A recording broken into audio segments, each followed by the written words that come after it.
Good evening, everyone. Can you see my slide?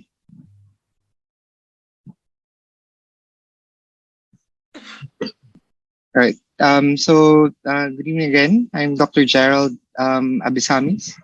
I'm a plastic and reconstructive surgeon, specializes in burns and reconstructive microsurgery. Thank you for inviting me to speak to you tonight about regenerative therapy for diabetic foot ulcers. So, just a brief background: I work in the following burn centers and also wound care centers in the Philippines. So, I practice in both the general hospital, it's a public hospital, and also in small private hospitals as well. So, um, and as a plastic surgeon, we normally get all these referrals for the management of these difficult to heal wounds, and this also includes diabetic foot ulcers. So my goal for this talk tonight is to review some principles in diabetic foot ulcer management. I'm very pleased to to hear all the very extensive and uh, excellent lecture by Dr. Kishan and Dr. Ubial. But I'll just review a few principles in the management of DFUs and also enumerate some mechanisms and advantages of regenerative therapy in terms of management of these diabetic foot ulcers and illustrate how regenerative therapy is applied to DFU management through some case examples. So this is practically a summary of all the things that were already discussed. So we all know that diabetic foot ulcers is one of the major complications of diabetes mellitus, and it is associated with high incidence of morbidity and mortality. And also, of course, for the patients, they have a significant financial and social costs. It is estimated that about 26 million worldwide suffer from diabetic foot ulcers annually, and the lifetime incidence of foot ulceration is about 19 to 34%. And there's about 2% yearly incidence rate. And if the DFUs have healed already, uh, there's a risk of about 40% will recur within the year, and about 65% will recur in the next 3 years. In the Philippines, it's also very common to get diabetic foot ulcers because of the increasing incidence of diabetes worldwide. In our hospital, in the Philippine General Hospital, it accounts for about 16 to 20% of yearly emergency admissions. And in a study actually in 2019, published in 2019, the researchers uh, it studied 441 diabetic patients who were admitted in the Philippine General Hospital from 2015 to 2017, and they found out that at about there's a high amputation rate, about 50.6% had a major amputation, and 11.1% died. And the most common cause of death is myocardial infarction. So this just underlines the importance of the treatment of diabetes and also the prevention of diabetic foot ulcers. This was briefly discussed by Dr. Ubial earlier, that there are a lot of factors that contribute to the formation of diabetic foot ulcers. So diabetic neuropathy and also some form of peripheral vascular disease, a combination of both or either one being present can uh, uh, point towards developing ulcer formation. Biomechanical abnormalities, and especially in the foot, some form of microvascular disease because of diabetes, increased susceptibility to infection, and also limited joint mobility. All of these factors contribute to the formation of your ulcers. And so just a brief review, rundown of the principles of DFU management. The International Working Group on the Diabetic Foot, or the IWGDF, actually updated their practice guidelines in 2019, and they listed six major principles in order to guide clinicians who are managing DFUs. So this was already um, discussed earlier, but I'll just run through them. No? The first one would be pressure offloading and ulcer protection. As mentioned earlier, the total contact cast is one of the gold standards for pressure offloading. Also, another option would be a removable device rendered non-removable, such as an air cast or a removable boot. Also, other options for offloading would be felted foam, shoe inserts, and wedges, and all of these would, remove the pressure on the ulcer, and that is the ultimate goal, which would improve wound healing. Um, the second principle would be restoration of tissue perfusion, especially for those suffering from peripheral vascular disease. About 50 to 60% of DFU patients suffer from a form of peripheral vascular disease. There are a lot of screening modalities that can screen these patients, as mentioned earlier. And, if you suspect a patient with DFU to have peripheral vascular disease, then a vascular imaging should be done. And we should consider doing revascularization, because, revascularization greatly increases the rate of healing for these patients. However, revascularization also, it does not come without risks. So for those with unstable comorbidities, then we should weigh the risks versus the benefits of doing revascularization. Another principle in the management of DFUs would be treating the infection. We all know that the lower extremity is a not so favorable part of the body in terms of oxygenation and circulation. And on top of the microvascular changes that happens in a diabetic patient, DFUs are very prone to being infected. So we should consider and try to assess in a patient with DFU whether they have superficial or mild infection, which can be managed locally with wound care.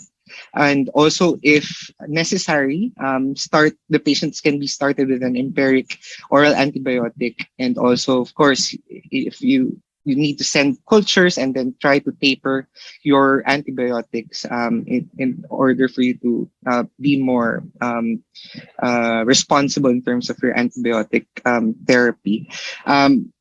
If you assess that the patient has some form of deep or extensive infection, then the management would be the need for either an urgent surgical source control, especially if some patients can present with necrotizing fasciitis or necrotizing wounds, which need urgent and emergent source control and debridement.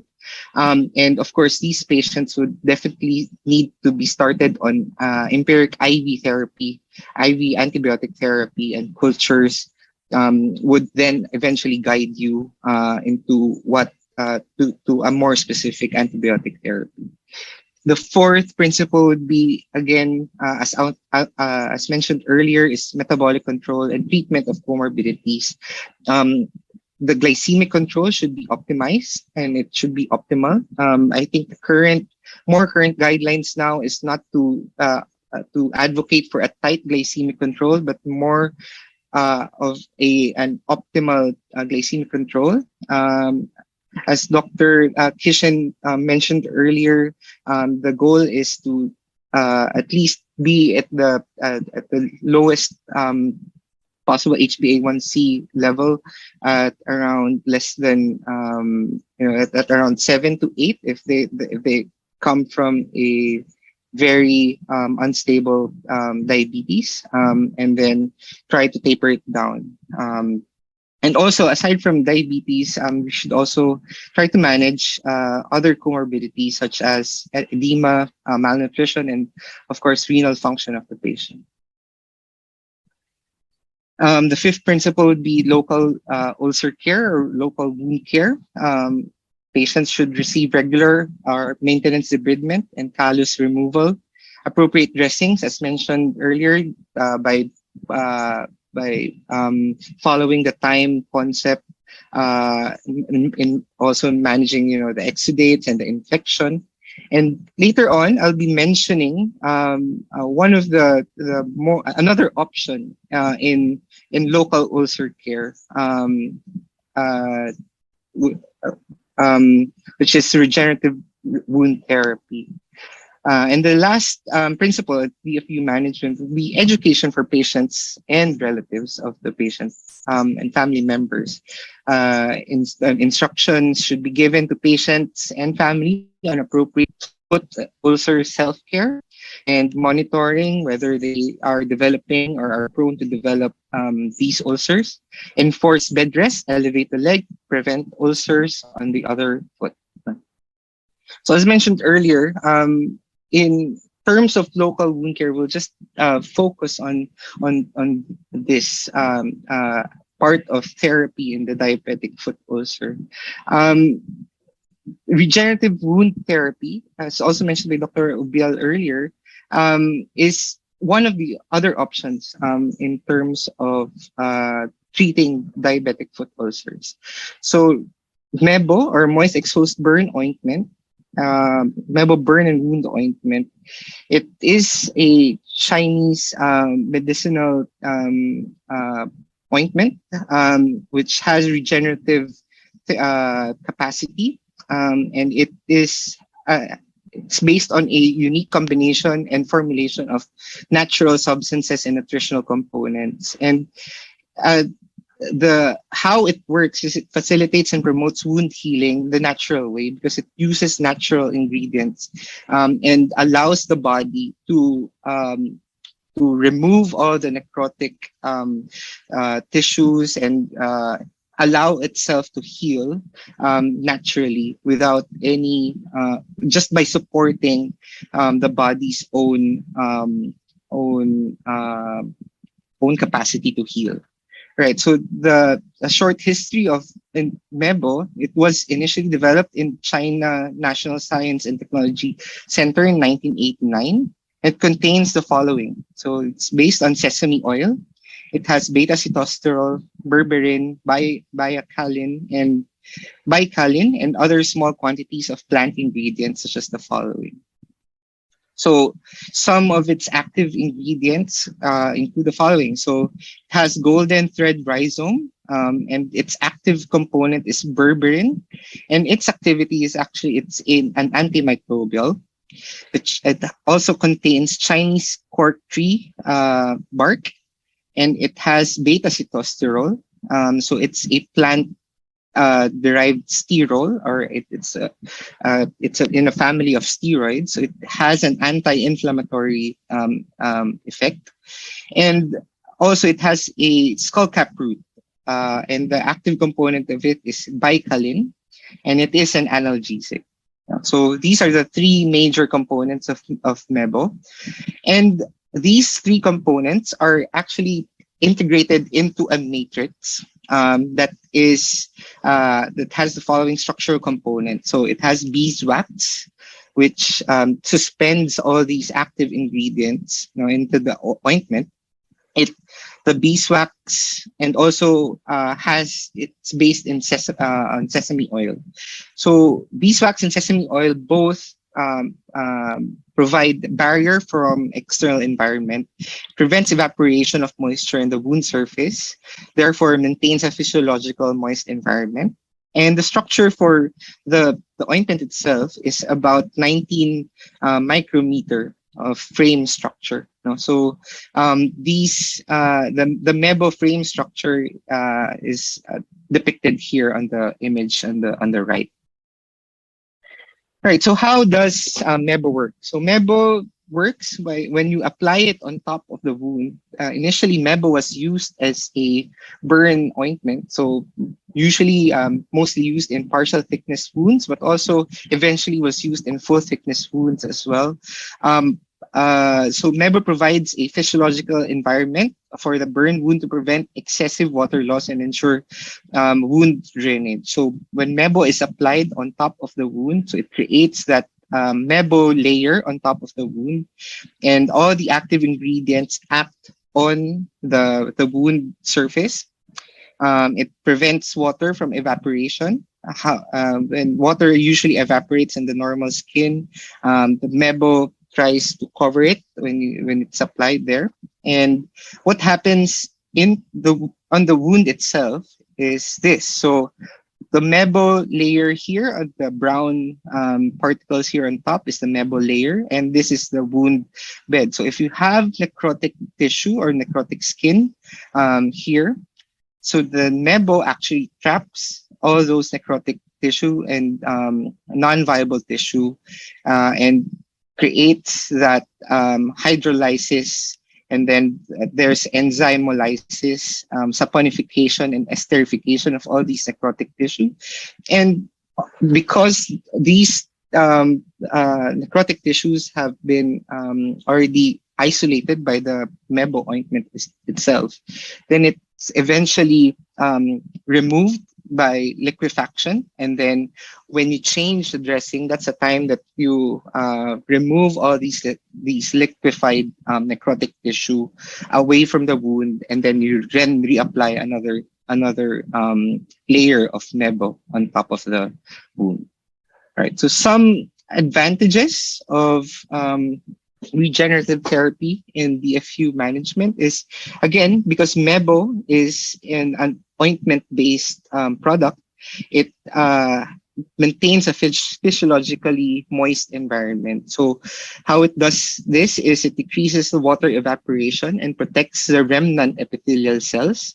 So all the healthy epithelial cells that are trying to regenerate on the wound periphery or on the remaining intact epithelial cells. The moist environment provides this optimal condition for regenerative repair of the wounds.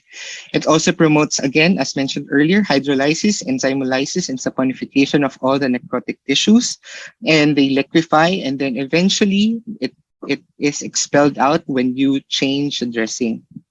Mebo also cultivates potential regenerative cells. So, as you know, stem cells can differentiate to then become the precursors of your wound repair cells. So, they can become fibroblasts, endothelial cells to create new blood vessels. You know, you can also get macrophages and other stuff, other types of cells to defend and also maintain the wound in a healing manner in order for the wound to progress into the wound healing cascade. Right. So all these effects are because of the maintenance of a moist wound environment. Another advantage of Mebo is the prevention and control of infection. So how does Mebo does this is because of the buildup of the moisture in the wound, and because it isolates the necrotic tissues as well. The active ingredient inhibits the growth of bacteria. So beta-sitosterol and bicalin and berberin, all of these prohibit growth of the bacteria by promoting bacterial mutation, and it reduces bacterial toxicity in the end. It also Mebo nourishes and activates the body's own healing capacity because Mebo has abundant essential non-saturated lipids such as the following, and also vitamin E, which acts as nutrients to the developing cells on the wound. So regenerating epithelial cells, fibroblasts, and vascular endothelial cells are all supplied by these essential non-saturated lipids. And also Mebo activates tissue and cell regeneration by this manner. No, and also, Mebo has an analgesic effect, and how it does this is because when that layer of Mebo is applied on the wound, then all the exposed nerve endings or nociceptors on the wound edge are protected because of that layer of ointment on the wound. It Mebo also, the active ingredient relaxes spasm of arrector pili of the hair follicle, thus decreasing the pain on the wound. No? And also, uh, Mebo has it restores blood circulation on the area.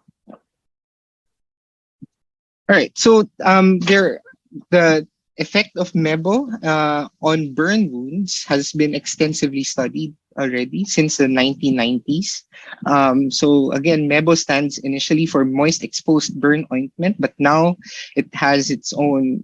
It's now an ointment, so it's a Mebo ointment, which can be used for most other open wounds. And some of the benefits of moist exposed burn ointment used in burns is that, again, clinical studies have shown that it exhibits analgesic, antimicrobial, and reduces treatment time in burns, and also induces debridement and epithelial repair associated with improved scar quality and reduced cost of treatment for patients with burns. So this has been extensively studied already. However, for diabetic foot ulcers, the use of Mebo is actually well and extensively studied, but its publication in the Western literature is not as well represented. Most of the literature in diabetic foot ulcers have been with the use of Mebo in DFUs are limited to Chinese journals. So when you try to search for its effect in the evidence in its effect in the Western journals, it's not as extensive. However, in the Chinese journals, it's very well studied and published as well. So some of the benefits that were seen for the use of Mebo in DFU management is observed to promote chronic, ischemic, and neurogenic ulcer healing and reduces the time of wound healing in patients. And also, the mechanism of action actually of Mebo is that it promotes the formation of granulation tissue, especially in full thickness wounds. So, for example, for diabetic foot ulcers, because this is a type of a full thickness wound, meaning there's the full thickness of the skin is actually lost, and you need granulation tissue to repair and to repopulate that wound in order for the epithelial cells on the periphery to creep over the wound in order for the wound to completely heal. So how it does this is that Mebo actually increases neovascularization and the number of fibroblasts by increasing the gene expression actually of vascular endothelial growth factor and basic fibroblast growth factor. So this was studied in a rat model, and yeah, that's how Mebo actually helps in the diabetic foot ulcer management. So as a summary, Mebo has again proven efficacy and safety. It maintains a physiologically moist environment. It provides quick pain relief, prevents and controls infection, nourishes and activates cell regeneration, improves the quality of life of the patients, and offers a pharmacoeconomic management of burns and wounds. So I'd like to share some patient-reported experiences. So these are some experiences that my patients, when I use Mebo on them, or when I advise for them to use Mebo.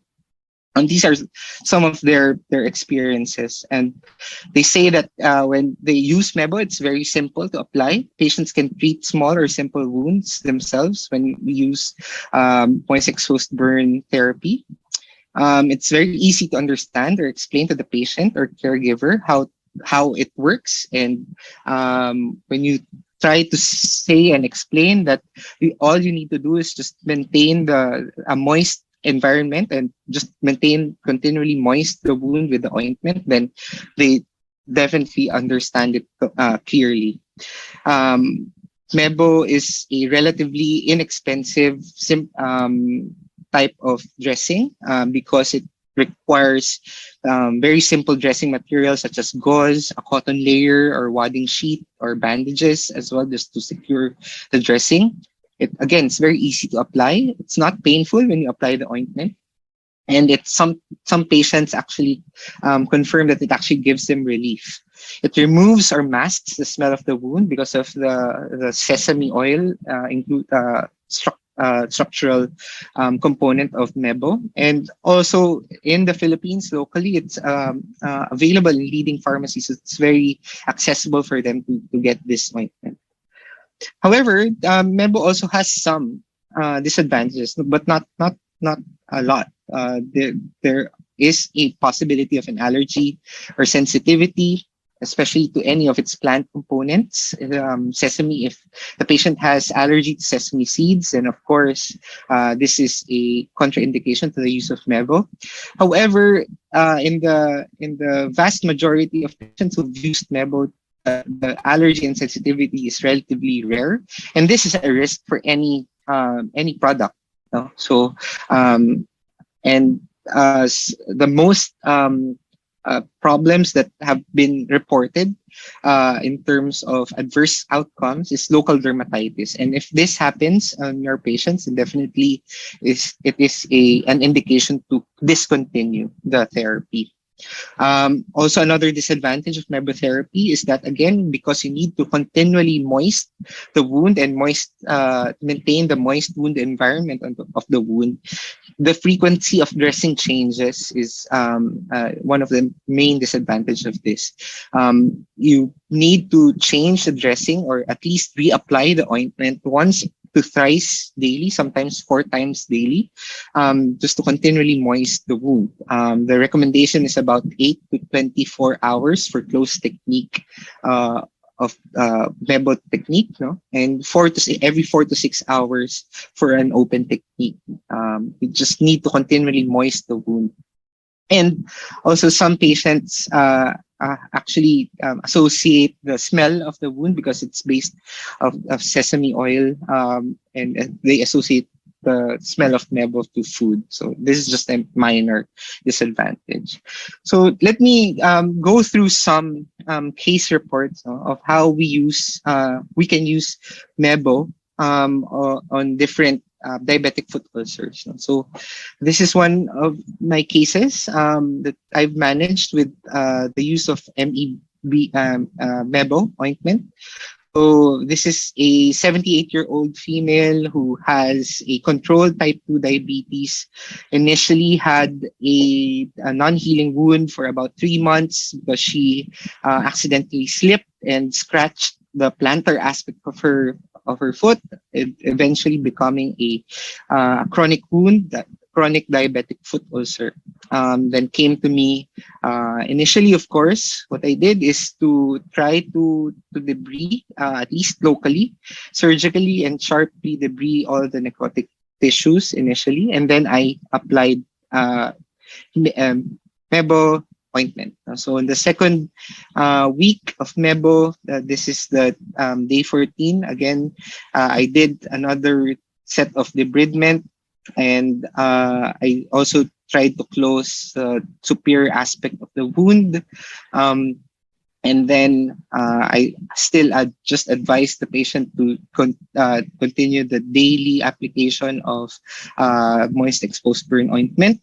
And this is the patient on its 7th week, 9th week, and the 11th week, eventually healing the wound on the plantar aspect of her first toe or big toe. All right, so some other examples of diabetic foot ulcers managed with Mebo. So this is a patient who has an ulceration and non-healing wound on day 20 of the wound. This was initially debrided, and then Mebo application was done.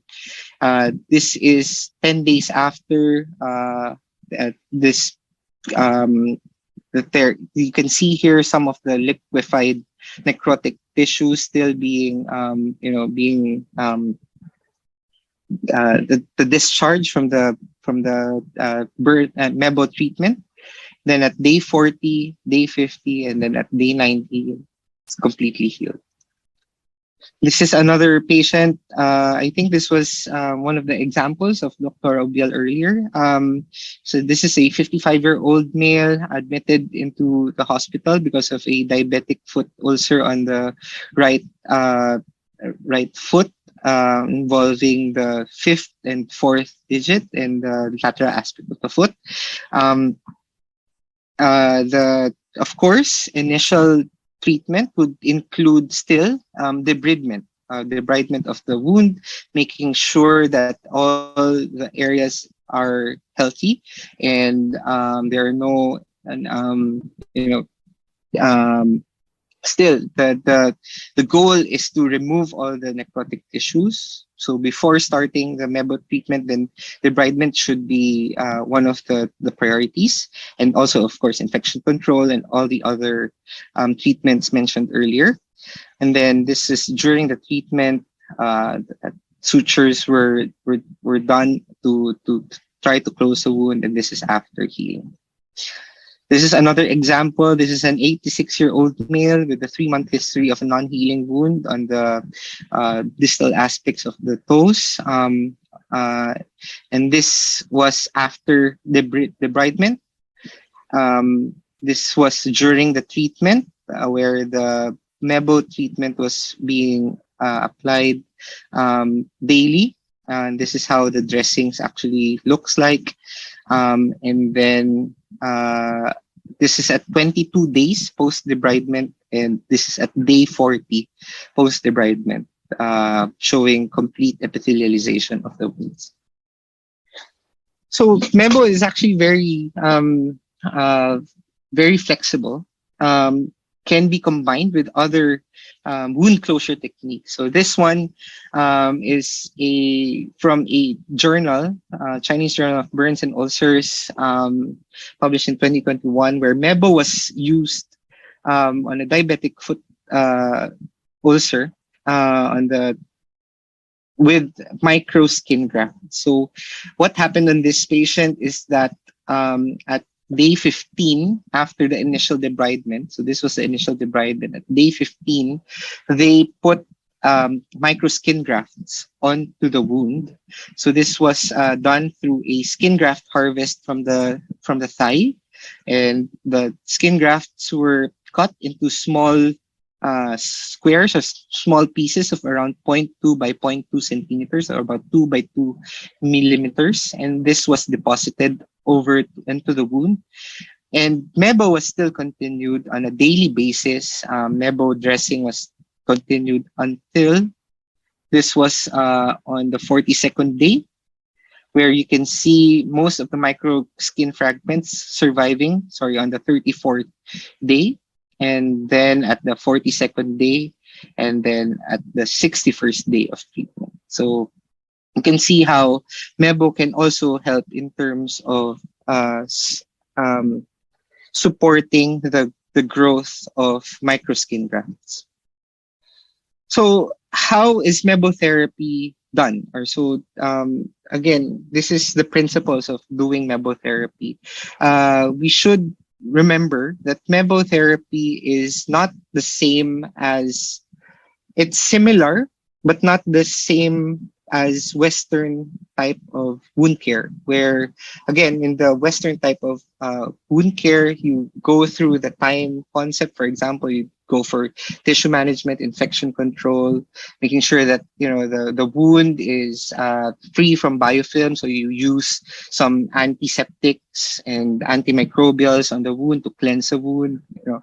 For mebo therapy, there are some peculiarities, and as mentioned earlier, the wound should be left untouched. There should be no bleeding when you change the dressing. There should be no pain. Also, the use of antiseptics is very limited.